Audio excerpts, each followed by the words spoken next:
Greetings, dear, precious, spirit soul, divine being that you are as your original self, eternal self. I want you to take a nice deep breath, breathe into your heart and out of the mind, and keep yourself centered. My topic, the value of enthusiasm. Enthusiasm. In theos would be in divine consciousness. I would call it, we could call it God consciousness, but I'm not talking about a false, mean, jealous, angry, blood-loving so-called God. No, the true divine source, original that we are part of. With all divine powers, qualities, abilities, you have it all. We're taught continuously that you don't. Now, why enthusiasm is really important. See, with excitement, hope, there's always going to be depression and hopelessness.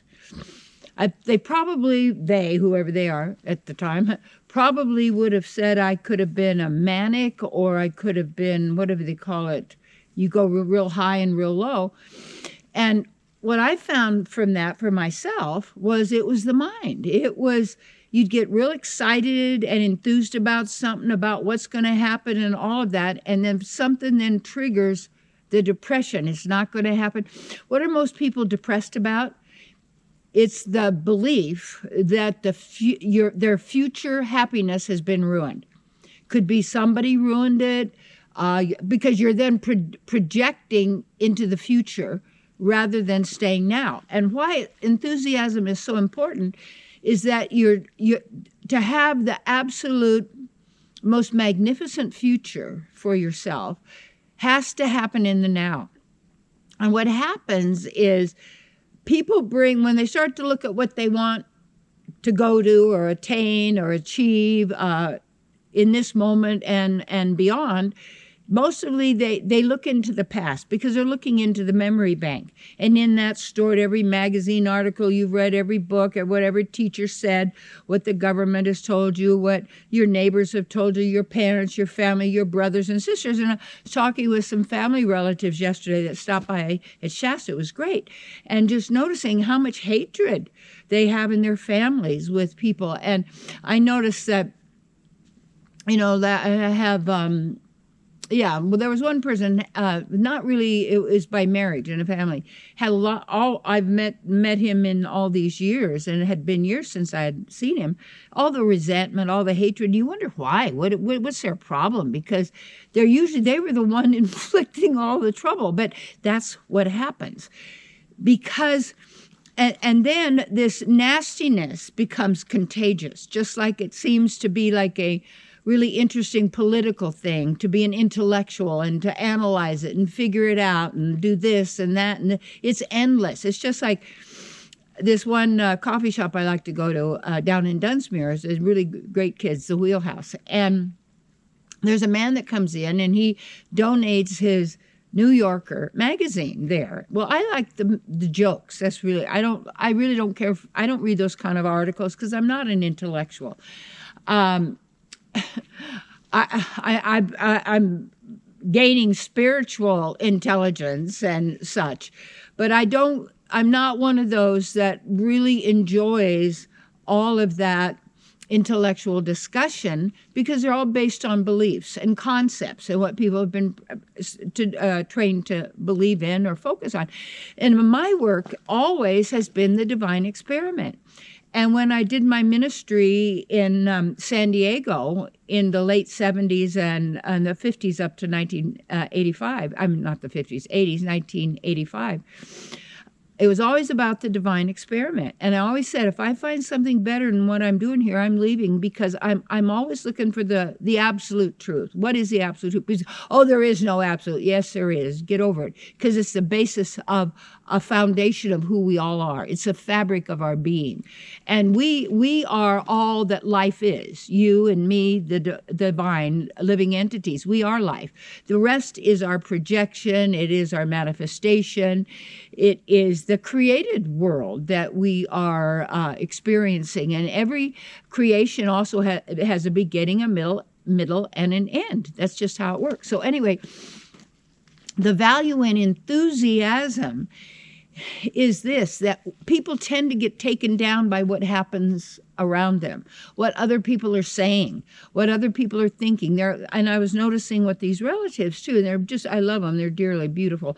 But it's always the dialogue and the stories. And being a counselor and a therapist, spiritual therapist, mentor, and working with people for how many years, teacher of, hundreds of thousands of people, I know, and training and or what did you call it?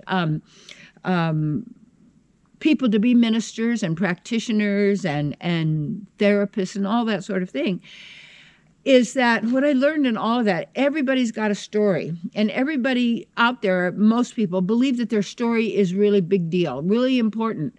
But they forget to look, what are you trying to prove? What is the story about? And how's it working for you, the way you are behaving or acting or how you feel and what you do? And most people have no idea that there's a choice at all, because everywhere around, whether it's television, it's movies, it's books of the past, it's story time, it's the news, it's the education in the system as to what all the subjects are in this sort of activity. And it weighs on people because it makes it look like everything's difficult and everything's hard, and you get excited, this is going to happen, and then it doesn't, and this was going to go away, and then it doesn't, and then we have this to face and that. So what happens is the person's attitude, because the attitude of enthusiasm is never wavering from your faith in the divine. And when you do that, that means not that the divine's going to work it out, get you a new car and you're going to, save your refrigerator. I don't know, because we're always wanting to think that God or source or partner is Santa Claus. You should look at the word Santa and the anagram, tell you what it is.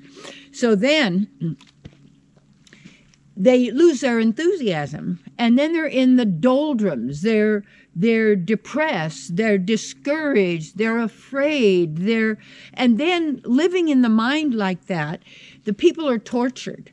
And in the sense of torturing, because they're always going over dialogues, it's always judging, always analyzing, always figuring out how to be better, how to get more, how to get people to like you, how to get rid of people, how to attract people, how to get more money, how to, get less money. I mean, it's a continual process.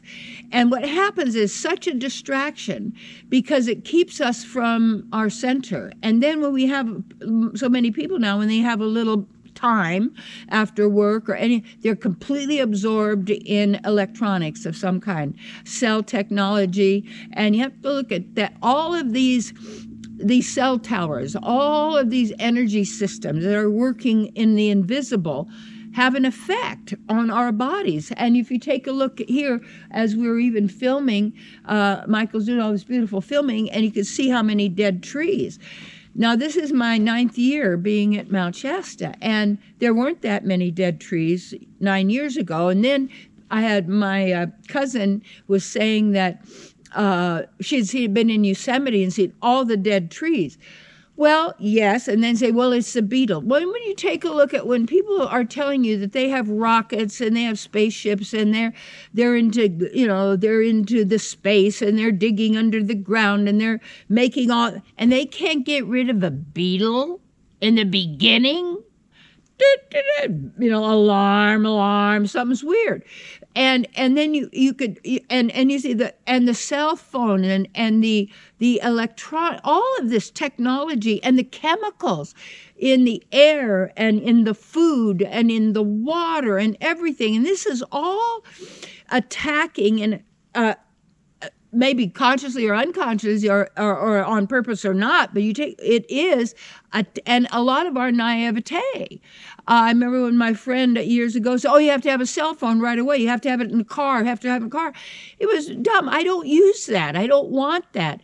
And then it cost me a couple $100 just because I couldn't get out of the contract. And then I used it, once a year to say, hi, I'm over here? No.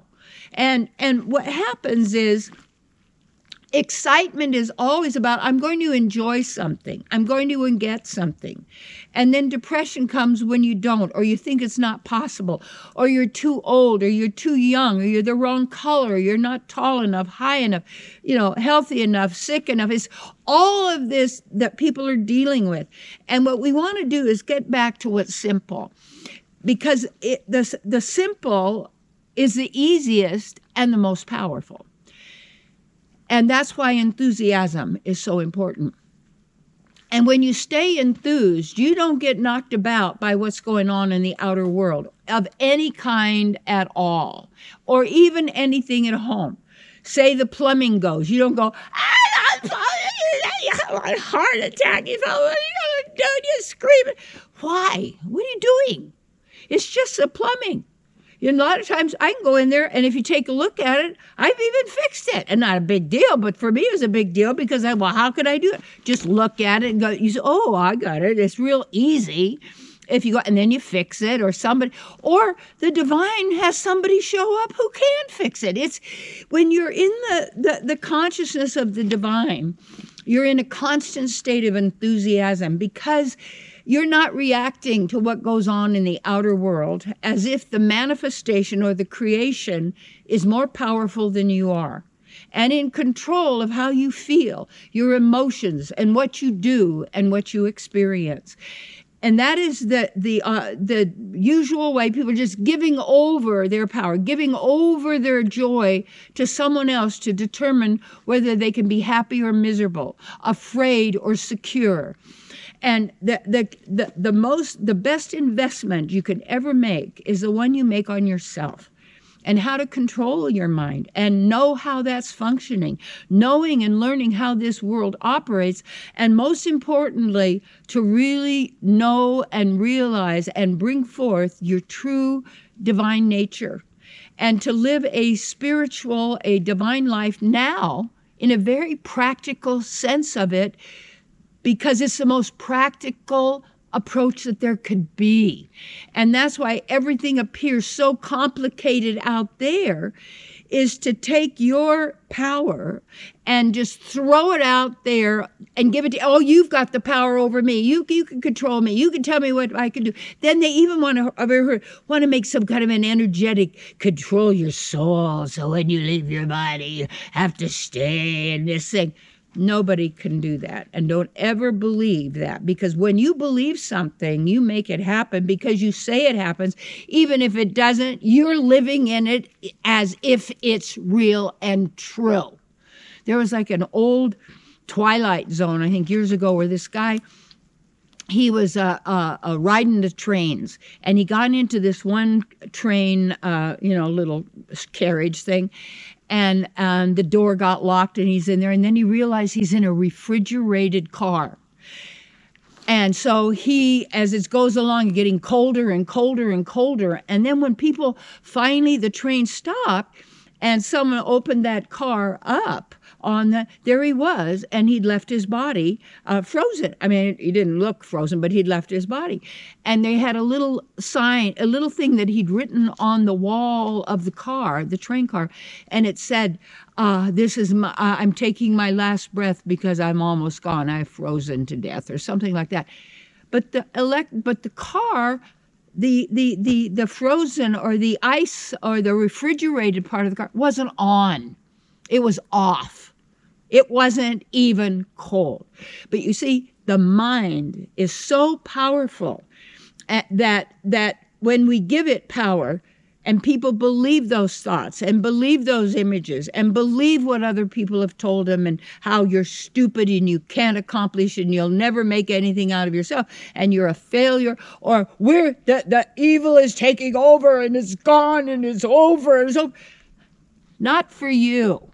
This is who you have to work on. And that's the investment. I think if you look in dollars and cents, I've invested whatever I've ever had, hundreds of thousands, millions, whatever it may be, in dollars and cents, was always, always, always let me find truth here as to who I am and what's really possible for me, not just here and now, but forever, eternally, who I am.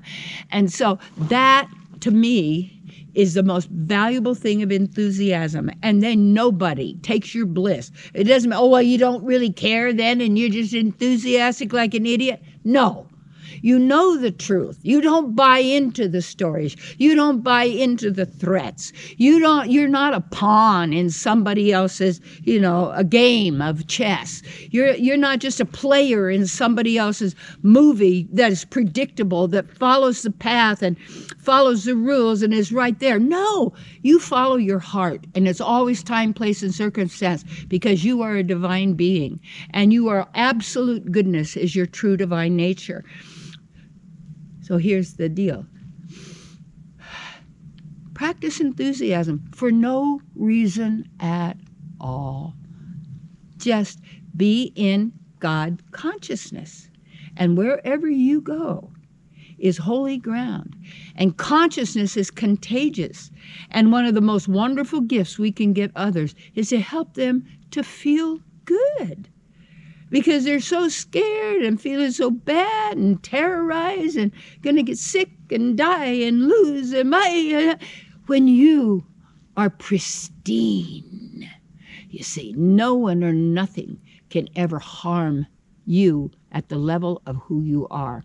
And when you know and you bring that forth, you are naturally enthusiastic with the joy of your own being. And my darlings, if any way I could serve you, you can go to the website, terrycolewhitaker.com. I have workshops and retreats coming up. You can plan your own at any date and time you want. I do phone counseling and working with people. There's also a mentoring program depending on, what it is you want to accomplish. And I am here to serve you. And I'm not here to just support you in the same old, but to assist you in attaining the fullness of the desires of your heart. Because all is possible for you, but you have to do the work. Hugs.